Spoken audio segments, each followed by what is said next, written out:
Fabrice, je peux commencer par Sandra. Ça va? Il est très galant aujourd'hui. Il est très galant aujourd'hui. C'est sa journée. C'est sa journée. Alors Sandra, est-ce que tu peux me parler de ton enfance? Mon enfance. Alors, mon enfance, elle s'est faite dans une famille classique, on va dire, avec des parents qui travaillaient, un grand frère, une grande sœur. C'est une famille chrétienne. Bien que chrétienne, on allait à l'église, comme pour beaucoup, lors de grands événements, hein, la messe de minuit pour Noël, les mariages, les communions, les enterrements, les choses comme ça. Mais on n'avait pas vraiment de vie chrétienne à la maison. Voilà. Autrement, c'est une vie classique, comme j'ai dit tout à l'heure. Aller à l'école, regarder les parents travailler, vraiment travailler à la maison. Hein, élever une famille, c'est aussi un travail. D'accord. Beaucoup ne pensent pas, mais c'est du travail. Élever 3 enfants, et ça s'est fait comme ça, tout bonnement. Et comment était la relation du coup avec la famille? Comment ça se passait exactement? Avec papa, c'était un petit peu compliqué parce que papa était un homme qui était assez dur. Déjà par son métier, parce qu'il était plus ou moins dans la police. Je dis plus ou moins parce qu'il était au départ policier en usine. Après, il a été travaillé au commissariat de la commune. Mais il avait un caractère très, très difficile. Et il fallait marcher droit. Je peux donner tout simplement un exemple. Quand on était à table, il avait l'habitude d'écouter les informations à la radio. Et si on voulait, ne serait-ce qu'un morceau de pain ou avoir un verre d'eau, il fallait lever le doigt pour demander pour l'avoir, au lieu de demander simplement comme ça. Et si on avait le malheur de parler, faisait bien comprendre que c'était l'heure de la radio et c'était tout. D'accord. Ouais. Et est-ce que tu en as souffert de cette relation, de cette rigidité, en fait, ouais. Un petit peu? Ah oui, j'en ai quand même souffert parce que j'aurais bien aimé avoir un peu plus d'amour de mon papa. Je ne dis pas qu'il ne m'aimait pas, mais il ne m'a jamais pris dans ses bras, il ne m'a jamais dit « je t'aime ». Tandis que l'amour, j'en ai eu beaucoup de maman. Alors, maman, c'était l'amie, c'était la grande sœur, c'était la copine. Mais papa, ouais, ça a été beaucoup plus dur. Ouais. D'accord. Est-ce que tu connaissais Dieu? Est-ce que tu avais une relation? Comment ça se passait avec Dieu? Est-ce que tu y croyais quand tu étais petite? Moi, j'y croyais fortement. D'accord. Ouais, j'y croyais fortement. Je priais beaucoup quand j'étais à la maison. Donc je priais dans ma chambre. Donc, que ça se sache, parce que je savais qu'à la maison, c'était pas le but principal. J'ai été baptisée à la naissance, parce que je suis née à 7 mois et demi avec un grave problème cardiaque. Donc, j'ai failli être opérée. Merci Seigneur, il a fait en sorte qu'il n'y en ait pas eu besoin. Et j'ai fait ma communion, ma confirmation, et j'ai toujours cru que Dieu était là, qu'il était à mes côtés. Et de ce jour-là, j'ai toujours voulu continuer ma vie avec lui. Et malheureusement, moi, j'ai dit non. Ok, alors vas-y, explique. On veut savoir, vous êtes d'accord? On veut savoir. Quand je dis que j'ai dévié, c'est que n'ayant pas une vie chrétienne au niveau familial, je n'ai pas été éduquée, on n'allait pas à l'église tous les dimanches. Et j'ai dévié dans le sens que j'ai vu des esprits, mais pas les bons. Et un jour, en étant enfant, j'ai un esprit qui m'a appelé. Et ça a commencé comme ça. J'ai commencé à discuter, à avoir des esprits et être en contact avec Dieu, ce qui m'a fait plus ou moins m'éloigner de Dieu, du droit chemin. Et un jour, moi j'étais déjà avec mon mari au moment-là. Il y a un esprit qui était tellement mauvais qu'il en voulait à ma vie. Donc, ça paraît dingue pour ceux qui ne connaissent pas ce monde-là. Mais il m'a fait tellement peur que là, je me suis retournée auprès de Dieu. J'ai dit, Seigneur, j'ai vraiment besoin de toi. J'ai besoin que tu me sauves. Je ne veux plus les voir, je ne veux plus les entendre. Parce que je les voyais, je les entendais, ces esprits. Je pouvais vraiment communiquer avec eux comme je pouvais communiquer avec vous tout à l'heure. Et ça, le jour-là, j'avais tellement eu peur que j'ai dit, non, je ne veux plus rien de ce monde-là. Et là, je me suis retournée à Dieu. J'ai crié à Dieu. Et là, ça a tout changé, vraiment. Dieu est vraiment venu me revoir pour me dire, je suis là. Et c'est là que j'ai changé et que je suis vraiment venue à lui. D'accord. Et pendant des années ou depuis petite, en fait, tu parlais déjà avec les esprits? Oui, depuis petite, j'avais à peu près 6-7 ans. D'accord. Et donc, forcément, à cet âge-là, on se dit, c'est normal, on pense que c'est Voilà, normal. on pense tout à fait que c'est Donc, toi, normal. tu communiquais, en fait, et tu pensais Pour moi, que c'était… c'était un ami. Le premier esprit que j'ai vu, je pensais que c'était mon oncle, un frère de ma maman qui était décédé quand il avait une trentaine d'années. Et ça a continué comme ça. Pour moi, j'avais l'impression de sauver parce que je priais en même temps pour ces esprits. Ok. Donc, je priais dans le sens que le Seigneur les libère de l'empoisonnement pour qu'il les accueille dans son paradis et tout. Et je me suis aperçue après que c'était pas ça du tout. Et comment tu t'es aperçu, justement, tu te sentais mal? Comment ça se passait exactement? Au début, non. Au début, quand je ressentais ces esprits, je me sentais bien. J'étais à l'aise, j'étais bien, je discutais bien avec eux. Il n'y avait aucun esprit d'agressivité. Et jusqu'au jour où on a commencé à avoir des esprits qui commençaient à chambouler des choses à la maison.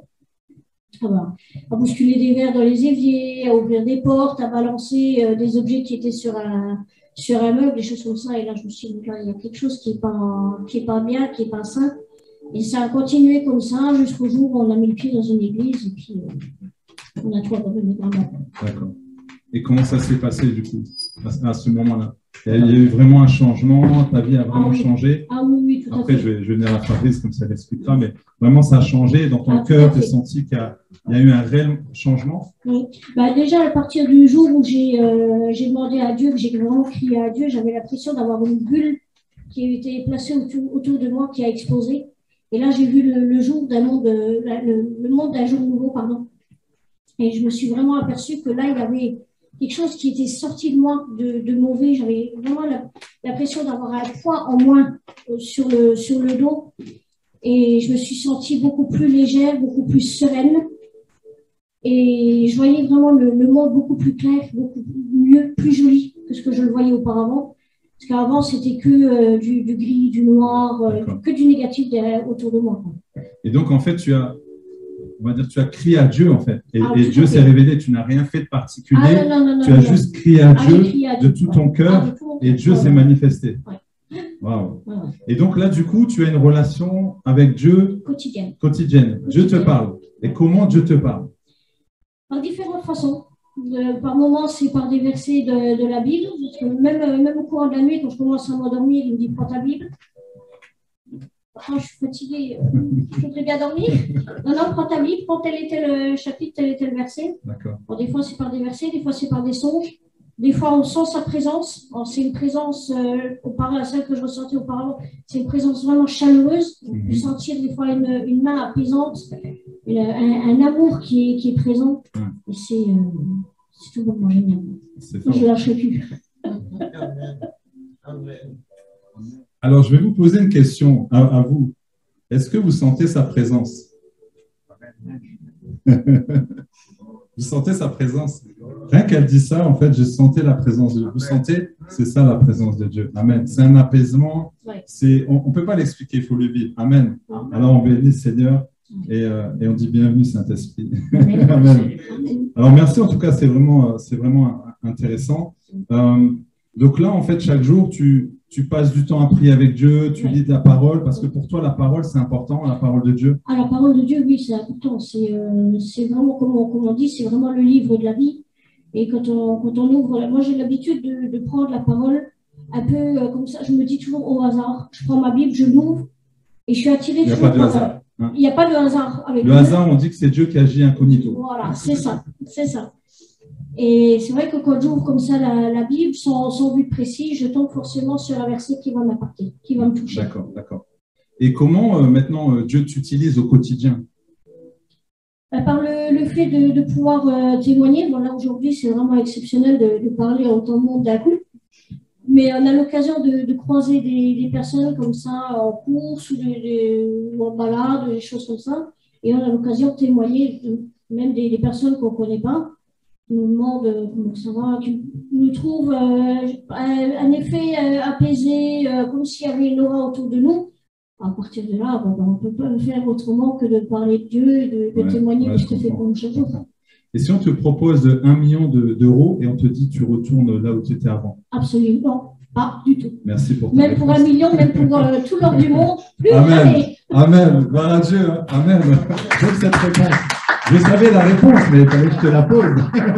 C'est là qu'elle me dit, ben oui, tu confirmes, hein, qu'est-ce qu'on pense? Ah non, non. Ça, c'est un monde que j'ai abandonné. Je savais. Tous ceux qui vivent dans ce monde-là, j'espère qu'ils trouveront vraiment merci. monde merveilleux de Christ. C'est beau. Hein. Merci Seigneur. Ça va l'avoir. Merci Seigneur. Waouh.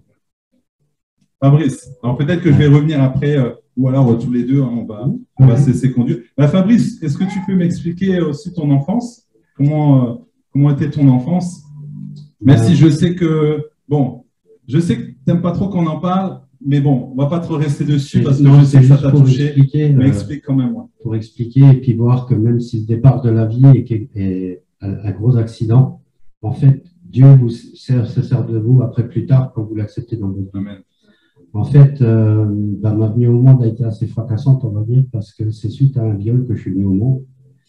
Et la grossesse de ma mère s'est passée de telle façon que ça s'est ressenti après sur ma vie d'adulte. Parce que quand la maman est enceinte, il y a des choses qui se passent. Et on avait réussi à déterminer aussi que des mots avaient été prononcés pendant la grossesse. Même après, le pasteur m'avait mis l'étiquette d'enfant illégitime sur l'acte de baptême. Donc, il y a ça sans le savoir qui vous suit toute votre vie, en fait. Après l'enfance, j'ai été élevé par mes grands-parents parce que ma mère travaillait en usine, donc en 3-8.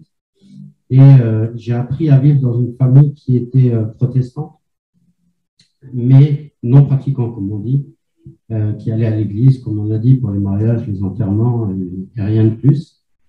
Et on parlait pas rarement, voire pas du tout du Seigneur dans la maison, parce que c'était pas la causerie, on va dire.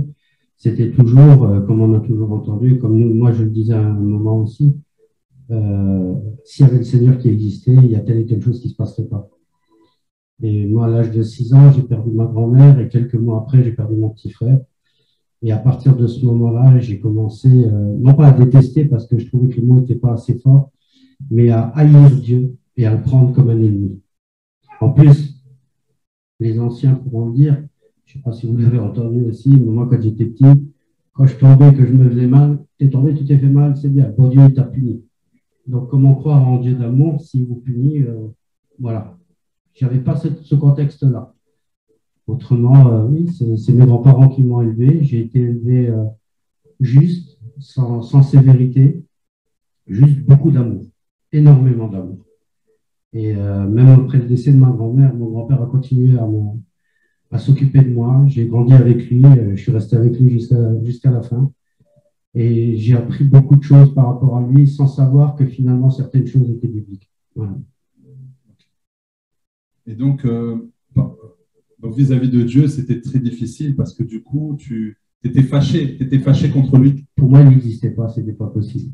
D'accord. C'était pas possible. Qu'il ait pris ma grand-mère et mon petit frère en même temps, je dis non, il y a quelque chose qui ne va pas là, c'est pas normal. S'il existait, il n'aurait pas permis ça. D'accord. Pour moi, mon petit frère était innocent. En plus, je me suis fait un gros film parce que quelques mois après le décès de mon petit frère, il y a ma petite sœur qui naissait.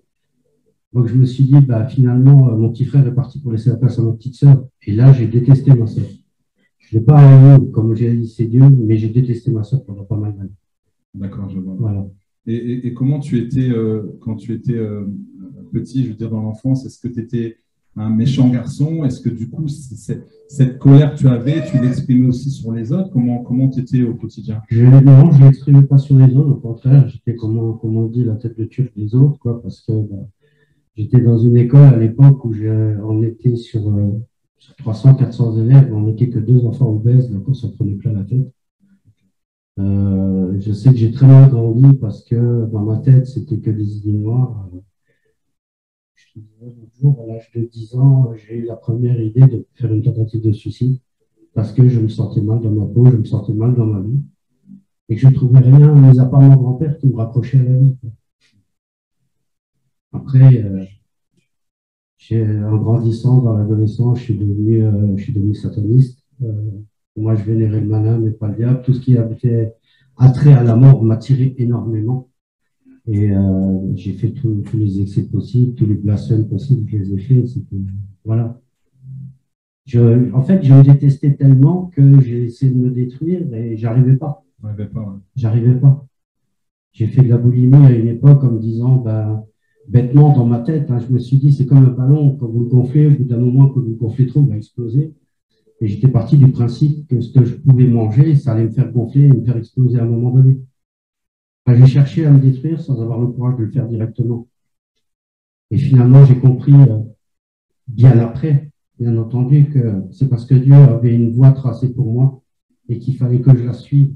Donc, il fallait que je passe par des moments terribles, des moments durs, pour pouvoir apprécier vraiment ce qu'il allait me donner après. C'est ça. C'est ça en fait. Quand on traverse des moments, encore aujourd'hui, on a des moments difficiles, hein, je ne dis pas. On en aura toujours. Mais on sait qu'on a le Seigneur à côté de nous, parce que je prends toujours l'image quand on me dit, ouais, mais comment tu sais qu'il est là? Moi, je réponds tout simplement, je dis, regarde par terre. Quand tu as du soleil, regarde par terre, tu as une ombre. Cette ombre, tu t'imagines que c'est Dieu qui est derrière toi tout le temps. Et l'ombre, tu l'as même la nuit, avec les lumières de la nuit, quand tu es dans le lit, tu as une ombre à côté de toi. C'est que Dieu t'accompagne 24 heures sur 24 et qui ne te lâche pas. Et c'est ça qui donne envie de continuer et de croire qu'il est là.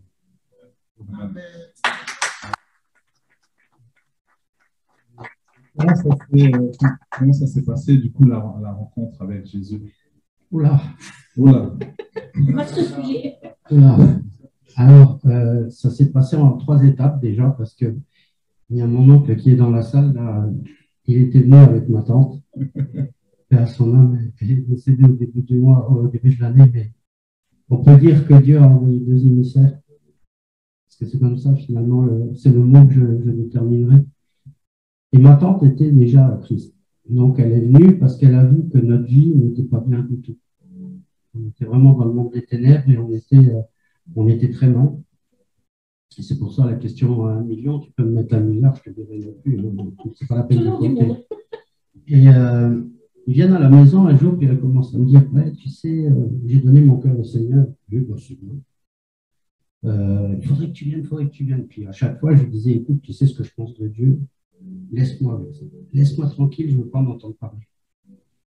Et la 3e fois qu'elle est venue, je ne sais pas pourquoi, j'ai décidé de l'écouter. Et elle a parlé avec une telle façon que, pour une fois, bah, je buvais ce qu'elle disait. J'écoutais et j'appréciais même ce qu'elle était en train de me dire. Puis elle me dit, écoute, dimanche, je t'invite avec Sandra, vous venez à l'église et tu verras bien. J'ai dit oui, d'accord, on viendra. Dans l'idée de, bah, j'y vais, puis comme ça après, elle me lâche les baskets avec son bon Dieu. Et finalement, bah, j'ai pu quitter l'église. Déjà, on n'a pas compris ce qui s'est passé. Parce que j'avais un gros problème de santé à l'époque-là, je devais même me faire opérer. Et le jour même, à l'église, je rentre à la maison et on s'est aperçu qu'il y avait déjà une première guérison. Donc là, je n'ai pas trop compris. Après, en rentrant à la maison, je commençais à dire merci Seigneur, alléluia et tout, que d'habitude, moi, il ne fallait pas me parler. C'était vraiment quelque chose d'horrible. C'est vrai qu'en rentrant à la maison, j'avais l'impression de changer carrément de vie. On est rentré et j'entendais merci Seigneur, alléluia. J'ai regardé ma tante et mon oncle et j'ai dit mais il est où mon mari là? Qu'est-ce qui s'est passé? Je retrouve mon mari. À un moment donné, je réfléchis, je dis non. J'ai mon mari, c'est lui maintenant. C'est comme ça que je veux le garder. Merci. Si on dit, il suffit d'une fois, si on a un peu d'ouverture d'esprit, je pense qu'il suffit d'une fois de rentrer dans une église et de savoir si on a sa place ou pas. Et le jour-là, le Seigneur m'a fait comprendre par plusieurs moyens que ma place était là et qu'il attendait et qu'il espérait que je vienne depuis longtemps. Et c'est depuis là que ça a cessé de grandir, ça ne cesse de grandir avec lui. Tous les jours, c'est du boulot, même en pleine nuit, comme elle dit, même si on est vraiment fatigué, il faut qu'on se lève pour lire la Bible parce qu'il a un message à nous passer, parce qu'il a quelque chose à nous montrer, il y a une force qu'on doit pouvoir dire aux gens, quelque chose qu'on doit pouvoir apporter. Et surtout, par rapport au petit groupe de maison qu'on dirige, ça permet d'avoir les messages, les enseignements à leur donner. Et c'est une vie qui est magnifique. Je ne peux pas revenir en arrière. Non, même si on vient à passer une nuit blanche par rapport à Dieu, qui nous fait travailler toute la journée, toute la nuit, pardon, il Je peux vous garantir que même la journée, vous ne clignez pas des yeux une seule fois parce que vous êtes bien. Amen.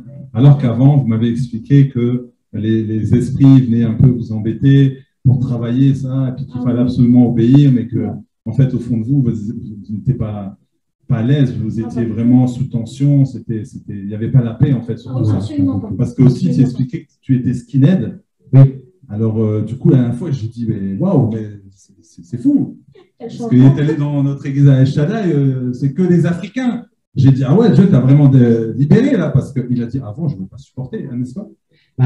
Je vais vous dire franchement, je suis plus comme ça, hein, je vous promets, parce que Dieu a travaillé sur beaucoup de points avec moi. Ah oui, regardez comment tu peux dire. On confirme, sinon je ne t'aurais pas demandé. Mais j'étais dans un tel état d'esprit, dans un tel mal-être que je donnais la faute aux autres.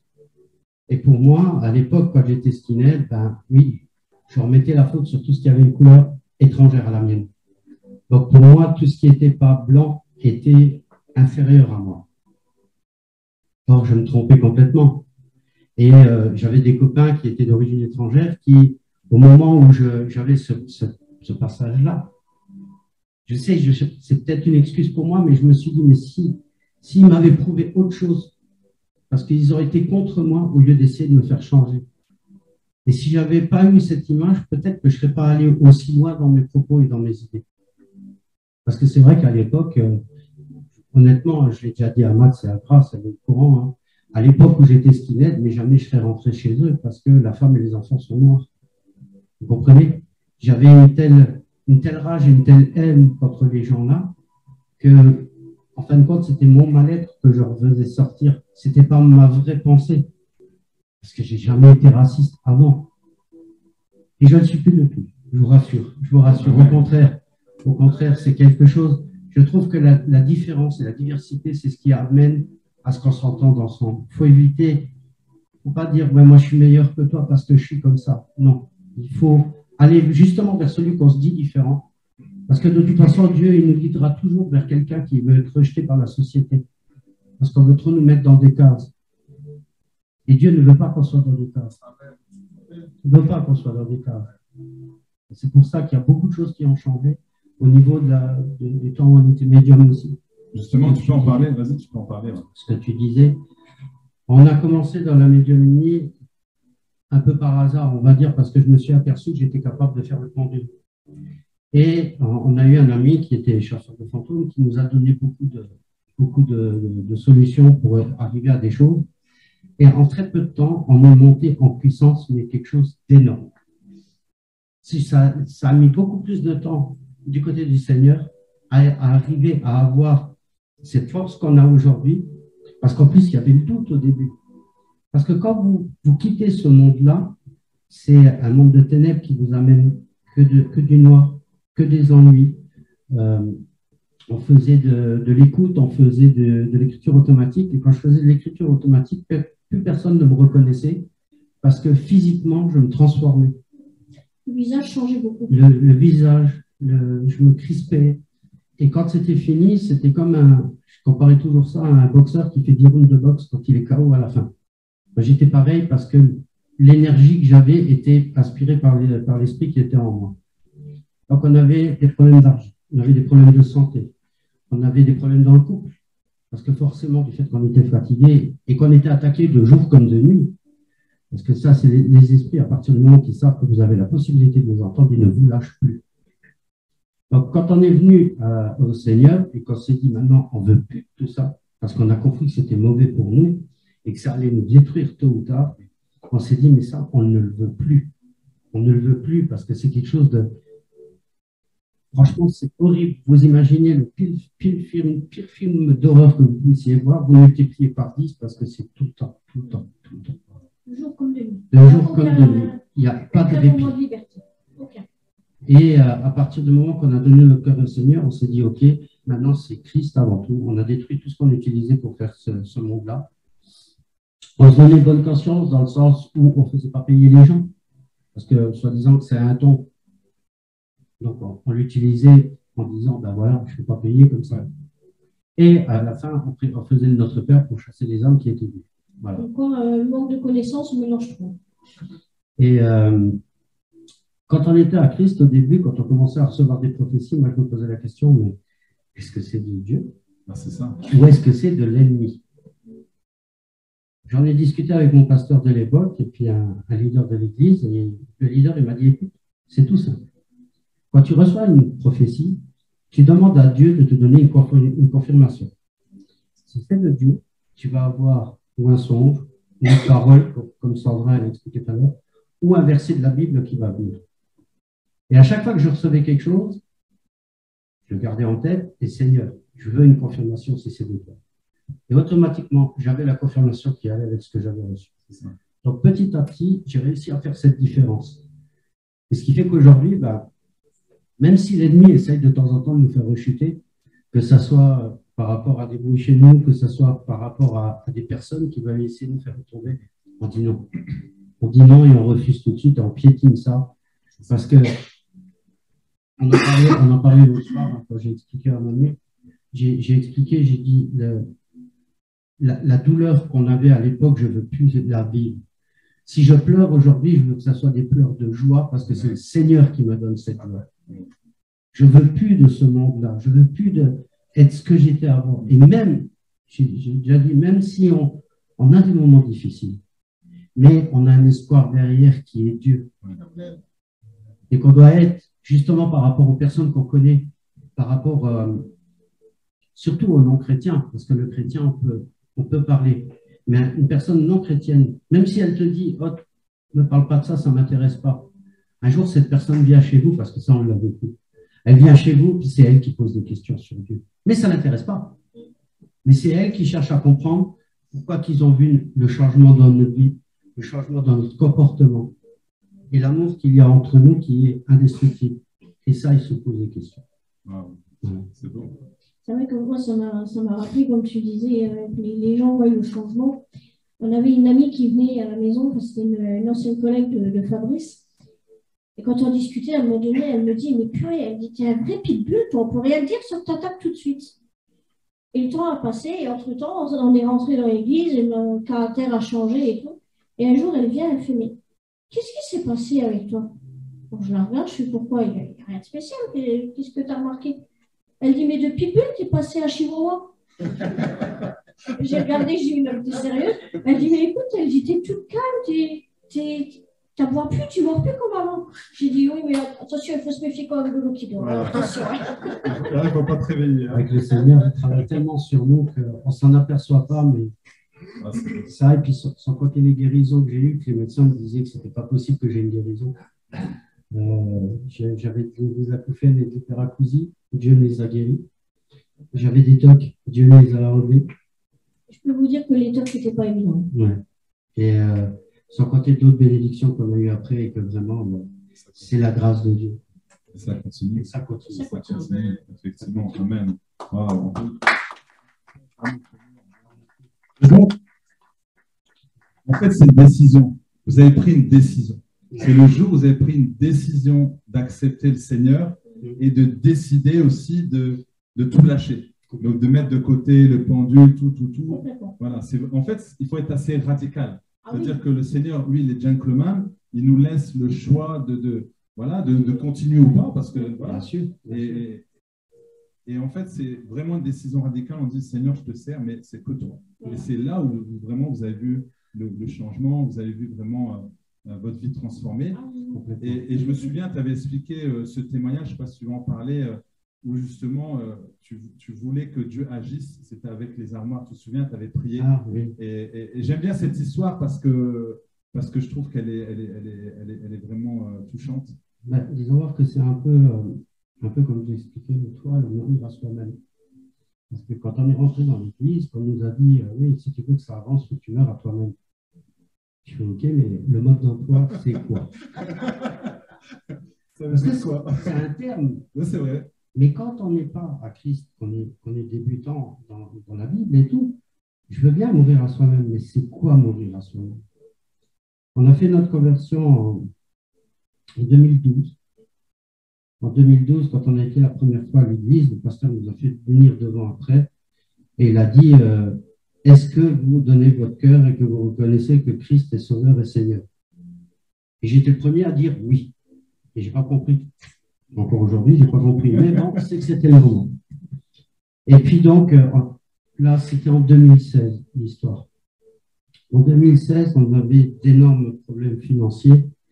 On avait des loyers de retard. Enfin, je pense que beaucoup de gens ont connu ça aussi. De l'électricité en retard. On n'avait plus rien dans les placards, plus rien dans les frigos, dans le congèle, rien. Et puis un matin, pendant plusieurs jours, j'étais en train de déprimer. Et puis là, je lève les yeux vers le ciel, une nuit que je n'arrivais pas à dormir. Je dis, écoute Seigneur, c'est simple. C'était au mois de décembre, un peu avant Noël. Je dis, écoute Seigneur, c'est simple. Tu as dit que tu m'aimes et que tu nous aimes. Mais là, ça fait combien de fois que je t'appelle au secours, que je crie en t'appelant au secours et que tu ne me réponds pas? Je dis, ben maintenant, si tu ne me donnes pas de réponse ou si tu ne me prouves pas le contraire avant telle et telle date, je mets fin à mes jeux. J'étais parti dans l'optique d'en finir aussi. Et puis, j'étais en train de me faire détester par ma femme, me faire détester par ma famille et mes amis, pour qu'ils n'aient pas de regrets le jour où je pars. Et puis, il y a un frère qui est venu une fois. On doit aller chercher Sandra au travail. Et puis, on est venu à parler de choses et d'autres. Je lui dis, par contre, ne me parle pas du Seigneur parce que là, je ne veux plus en entendre parler. Et je lui dis mon plan. Puis là, il a pris un air sévère. Et puis d'un coup, il me regarde et il me fait, écoute, déjà, c'est pas juste ce que tu veux faire pour ton épouse. C'est égoïste. Et après, comme j'ai dit parler avec des mots d'homme, il m'a dit en plus, je ne crois pas que je serais capable de te pardonner là-dessus. Et comme c'est un frère qui a une immense importance dans notre vie, ça m'a touché. Et puis, le Seigneur m'a persécuté pendant plusieurs années, à me faire revoir des passages de films chrétiens. Une bonne persécution. Une bonne persécution. Je me levais le matin, tant que ça n'allait pas, j'avais de nouveau les musiques que j'écoutais à l'époque, style du hard rock comme Metallica et tout ça. Et là, depuis 2 matins que je me réveillais, j'avais une louange en tête. Je me dis, c'est pas possible, il va me persécuter pendant combien de temps encore?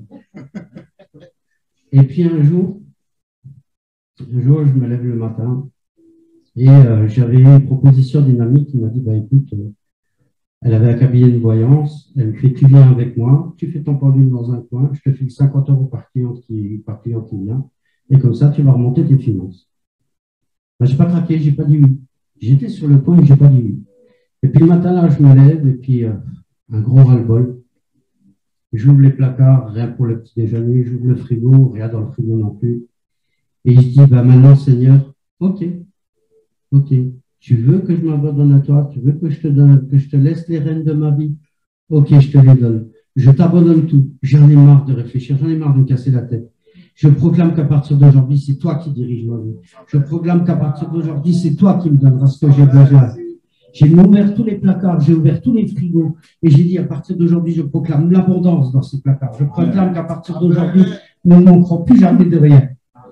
Que nous ne manquerons plus jamais de rien. Même si les temps seront difficiles, nous aurons toujours à manger et je pourrai toujours nourrir mon épouse. Parce que ça me coûtait.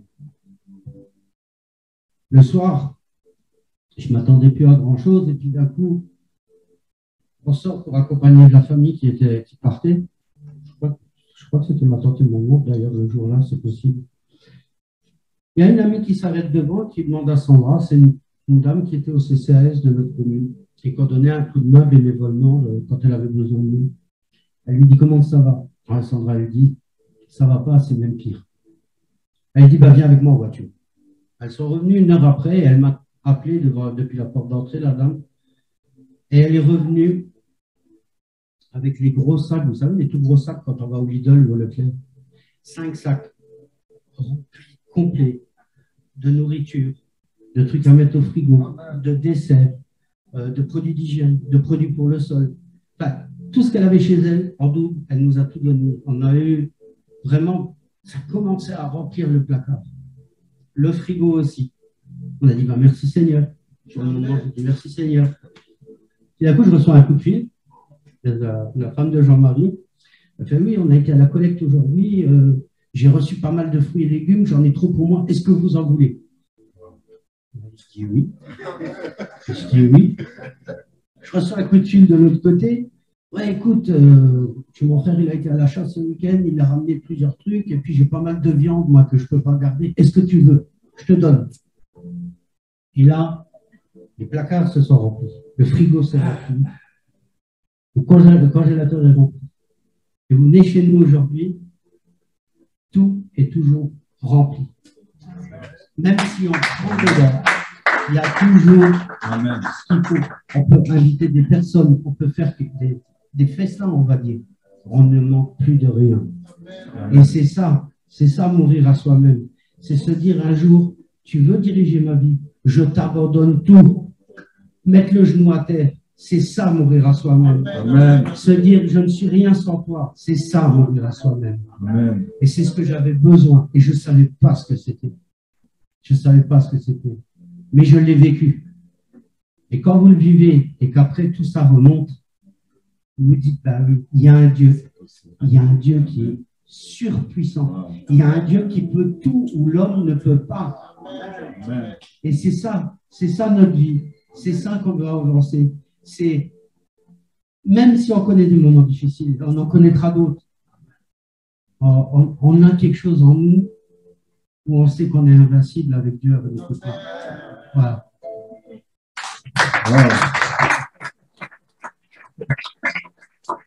On va s'édifier. Vous avez dit qu'on allait être édifié. On est édifié ou pas? Amen. Ah oui. Non, Dieu est bon. Et ce que j'ai bien aimé, tu as proclamé en fait. C'est ça que la proclamation elle est importante parce que tu as dit Seigneur, je te fais confiance. Oui, parce que tu peux demander. Mais c'est comme si tu te dis, tu dis à ta femme, tiens, va me chercher une bière. Tu vois, c'est une demande. Mais si tu proclames, il faut proclamer en fait ce qu'on a envie. Il ne faut pas dire, bon, j'ai demandé au Seigneur, c'est bon, maintenant j'attends. Non, il faut le proclamer. Amen. Mais il faut faire des actes à côté qui vont faire que la proclamation se mette en place. C'est un acte de foi, c'est dans votre cœur qu'il faut que ça se passe. Le cœur est quelque chose d'important pour Dieu. Parce que c'est là qu'il lit. Ce n'est pas dans votre pensée, ce n'est pas sur ce que vous allez faire. Il lit dans votre cœur. Amen. Et s'il voit l'amour que vous pouvez donner, parce que même si vous n'avez pas grand-chose, que vous partagez encore avec quelqu'un qui a encore moins de vous, c'est là qu'il va regarder. Et il verra l'acte que vous êtes capable de faire, la générosité que vous êtes capable de faire. Et c'est ça qu'il attend. Il n'attend pas des gens qui viennent, qui se mettent à genoux, qui prient. Non, il attend des gens qui sont capables de faire des actes de générosité, même si eux n'ont pas les moyens de le faire. Hein? C'est ce qu'on a compris. Il nous a fallu du temps. Il nous a fallu du temps parce que quand on est débutant dans la foi, on ne connaît pas tout. Mais quand c'est dans la grâce de Dieu, quand c'est lui qui vous attendait et que vous êtes venu au bon moment taper à la porte, à ce moment-là, il va vous donner les armes pour pouvoir y arriver. C'est ce que nous vivons chaque jour. C'est ce que je souhaite que tout le monde vive chaque jour. C'est le message qu'on voudrait passer, c'est justement de dire, mais prenez ce temps avec Dieu que vous avez besoin. Commencez par 5 minutes par jour. Remerciez-le déjà pour ce que vous avez, pas pour se demander toujours ce que vous n'avez pas. Mais dites-lui merci pour avoir un toit sur la tête. Dites-lui merci pour l'époux ou l'épouse que vous avez à côté de vous. Merci pour la nourriture que j'ai. Merci pour mes enfants. Merci. Prenez 5 minutes par jour pour leur remercier. Et c'est là que votre foi va grandir. C'est là que votre cœur va s'accomplir. Et Dieu, c'est tout ce qu'il attend. Il ne veut pas, comme tu disais, c'est un gentleman qui ne va pas pousser les choses. Si vous ne demandez pas et que vous n'allez pas le chercher, il ne va pas vous pousser à les prendre. Mais prenez votre temps, prenez ce temps avec lui. Et vous verrez après les bénédictions que vous aurez, l'amour que vous aurez, et tout changera pour vous. Tout. Je vais juste rajouter que par rapport à tout ça, le colis que notre ami était venu chercher pour aller nous donner, on en a eu pour 1 an et demi. 1 an et demi. C'est-à-dire, on ne mange pas autant qu'à 4. Mais même au niveau des produits d'hygiène, il y en avait tellement que c'était vraiment l'abondance. Et là, même à l'heure actuelle, on ne travaille ni Fabrice ni moi, on bénéficie de colis, mais les placards, comme le frigo, comme le congélateur sont tellement pleins que le colis, nous faisons bénéficier à un couple qu'on connaît qui serait en difficulté aussi. Donc, il faut vraiment tout remettre à Dieu, croire à Dieu. Parce que quand vous êtes dans ses mains, même dans les difficultés, quand vous êtes dans ses mains, je peux vous garantir qu'il n'y a que des bonnes choses qui peuvent vous arriver. Wow. Amen. Alors, j'aimerais parler de vous deux. Parce que quand je les regarde, je dis, mais comment ils font pour? En fait, je sens tellement d'amour l'un envers l'autre. Et une fois, quelque chose qui m'a touché, et tu pourras encore l'expliquer, un jour, tu t'es disputé avec Sandra, tu as refusé d'aller travailler. Tu te souviens? Oui. Explique. C'est très profond. Parce qu'à cette époque-là, j'étais pas atheiste. Hein. Mais sans le savoir, je mettais déjà des choses en place dans ma vie et dans la vie des couples qui étaient bibliques. Alors, on s'est disputé un soir, comme d'habitude dans les couples, un truc futile. Mais pour pas acheter la vaisselle, on se dispute et puis on va chacun dans notre coin. Et moi, j'étais toujours parti du principe, et ça, je lui ai dit dès le début, j'ai dit attention, on peut se fâcher, mais si c'est le soir, on ne se couche pas tant qu'on ne s'est pas réconcilié. Et si je dois aller au travail, je ne pars pas au travail si on n'est pas réconcilié. Parce qu'à l'époque, j'étais conducteur d'engin au Luxembourg, il m'aurait pu m'arriver n'importe quoi, aussi bien sur le chantier que sur la route, et je lui ai dit, t'imagines, tu resteras sur quoi? Sur le fait qu'on s'est disputé, qu'on s'est peut-être dit des gros mots, et celui qui reste, il va souffrir 2 fois plus que celui qui est parti. Et un jour, on se dispute le soir. On va au lit, on est réconcilié, il n'y a pas de problème. Mais ma petite dame, à l'époque, qui était un peu têtue, plus têtue que moi, se relève le matin et recommence à me faire la tête. Et là, je lui dis, non, mais tu sais que je ne vais pas aller au travail. Elle fait, si, tu vas au travail et tu seras plus calmé quand tu rentres le soir. J'ai téléphoné au bureau, j'ai dit, écoutez, j'ai la voiture en panne, elle ne démarre pas, je ne peux pas venir. Et je ne suis pas parti travailler. Par contre, on a pris le temps, et quand on était comme tous les deux, on s'est mis assis face à face, et on en a discuté calmement. Et c'est ce qui a tout changé dans notre vie, parce que, sans le savoir, c'est biblique. Hein, le fait de ne pas se coucher sur la colère, le fait de se réconcilier, on est un couple, on est deux, mais on forme qu'un. Et moi, je sais que j'ai eu la chance de voir par rapport à mon grand-père, justement, ce qu'était le vrai amour de son conjoint. J'ai été élevé dans l'amour, dans la sincérité, dans la fidélité. Parce que quand ma grand-mère est décédée à 50 ans, mon grand-père avait 55 ans, il est mort à 83 ans et il ne s'était plus remis avec personne. Il a voulu garder la mémoire de sa femme et garder ce qu'il vivait avec elle. Et moi, j'ai dit, pour nous, ça va être pareil. Parce que on sait ce qu'on a, même si des fois, on se prend la tête. Ça arrive encore de temps en temps. Mais on ne sait pas ce qu'on peut avoir derrière. Et puis surtout, je ne me vois pas aimer quelqu'un d'autre comme j'aime ça. Donc oui, si là maintenant, je ne peux plus travailler parce que j'ai des problèmes de santé, mais si on devait se quitter pour aller au boulot sous la colère, on ne partait pas au travail. On ne se couche pas le soir si on est en colère.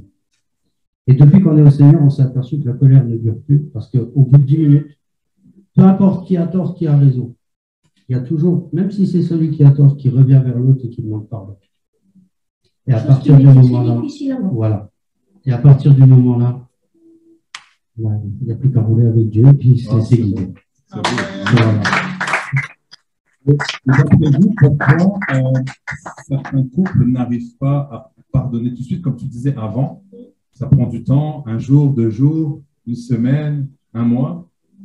C'est dû à quoi? Moi, je vois par rapport au séminaire qu'on a fait, par rapport aux personnes qu'on a rencontrées, il est vrai que déjà, avant d'être à Christ, tous les couples qu'on connaissait qui avaient des problèmes atterrissaient chez nous. C'est vrai. Aujourd'hui, ça continue. Et on s'aperçoit que c'est simplement parce qu'à un moment donné, il n'y a plus cette communication dans le couple. Le dialogue. Il manque le dialogue. Il y a l'orgueil aussi chez un et chez l'autre qui ne veut pas lâcher du terrain parce que c'est l'autre qui a tort. Non, c'est pas moi, c'est l'autre. On remet toujours la faute sur l'autre. Mais si on prend le temps, 5 minutes, il faudrait des fois, je dis toujours, que quand il y a un problème dans un couple, même chrétien, parce qu'on a connu des chrétiens qui avaient des problèmes aussi et qu'on a essayé d'aider, on n'est pas exempt.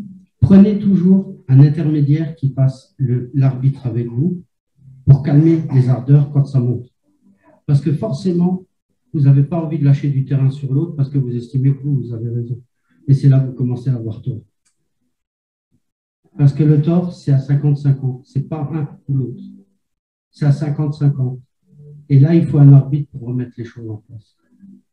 Et c'est ce qui nous a fait durer. On n'a pas toujours eu des arbitres. Mais là, ça fait, on a fêté 21 ans de mariage au mois d'avril.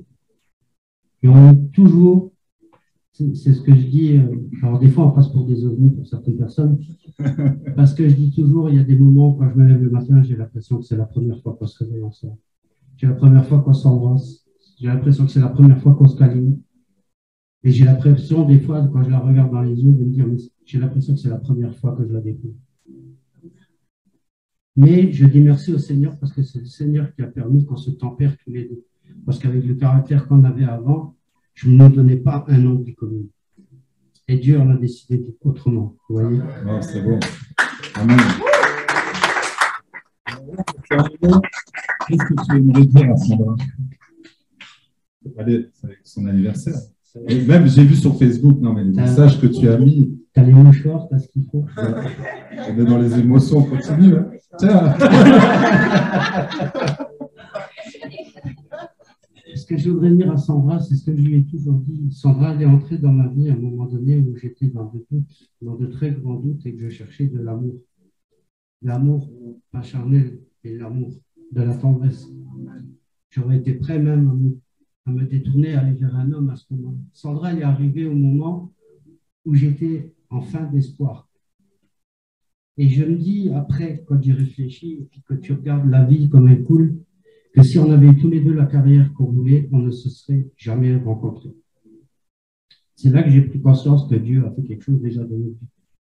Ce que je voudrais lui dire, c'est ce que je lui ai déjà dit, mais c'est mon oxygène, c'est ma femme, mais c'est mon amie, c'est mon âme sœur, c'est la personne qui aujourd'hui, avec Dieu, compte le plus, que sans elle, je suis, je ne vais pas dire triste, mais je me sens seul. Quand je dois aller faire quelque chose tout seul, le fait qu'elle n'est pas à côté de moi dans la voiture, c'est un manque. Que je ne remercierai jamais assez Dieu de ce qu'il a fait pour nous. Et j'en suis conscient aujourd'hui. Je vous promets, je ne parlais pas comme ça avant. Si vous m'avez connu avant, vous m'auriez dit, mais qui c'est celui-là? Je vous promets, je vais vous le dire franchement, je n'étais pas une personne fréquentable. Sur bien des points, je n'étais pas fréquentable. Mais Sandra, ça a été la béquille en fait que j'avais besoin pour me tenir droit. Ça a été mon tuteur au moment où j'étais le plus désespéré. Aujourd'hui, c'est quelqu'un de merveilleux, c'est quelqu'un que je suis plus qu'heureux de vivre avec. C'est mon tout. J'ai pas assez de mots forts, j'ai pas été assez loin à l'école non plus pour avoir de la bonne littérature dans la tête. Toi aussi. Ouais. Le club. C'était près de la porte en été, près des radiateurs en hiver. Je suis à l'école. Toi aussi près du radiateur? Près du radiateur, surtout en hiver. Ouais, surtout. Ouais. Mais c'était surtout, oui, voilà, j'ai pas de mots à ce faire. C'est beau, hein?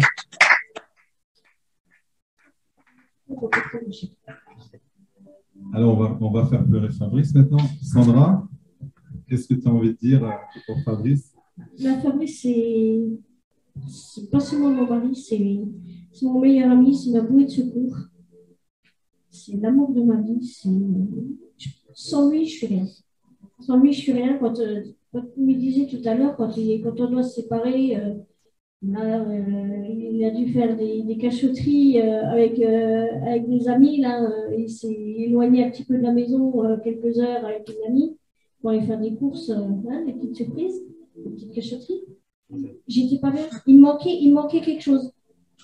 Alors, je sais que quand c'est comme ça, je remercie le Seigneur parce que je sais qu'il va me le ramener tout le temps à la maison. Mais il manque quelque chose, je ne suis pas bien. Et j'ai besoin de m'occuper quand c'est comme ça pour ne pas penser qu'il n'est pas avec moi. Parce que même si on est dans la même pièce, même si on ne se parle pas pendant plusieurs heures, on est côte à côte. Au bout d'un moment, on va se regarder, petit câlin, petit bisou. Mais là, quand c'est comme ça, même si c'est 1 heure qu'il n'est pas là, j'ai l'impression que c'est 1 semaine, quoi. Si c'est pas plus. C'est horrible. Ah, c'est beau, c'est beau. Et c'est beau de voir, en fait, votre couple, parce qu'en fait, ça permet de redonner espoir aussi. Parce qu'on voit que dans ce monde, malheureusement, il y a de plus en plus de divorces. L'ennemi s'acharne beaucoup sur les familles, sur les couples, sur les enfants. Et ça, vous allez confirmer, c'est parce qu'il y a Jésus qui est au centre, en fait, de votre couple. Comme tu l'as dit au début, c'était très difficile, voilà, dans votre couple, mais quand Jésus est venu, en fait, il a rétabli vraiment déjà vos cœurs, vous a restauré. Et vous mettez au centre, vous priez ensemble, et puis voilà, vous partagez beaucoup ensemble.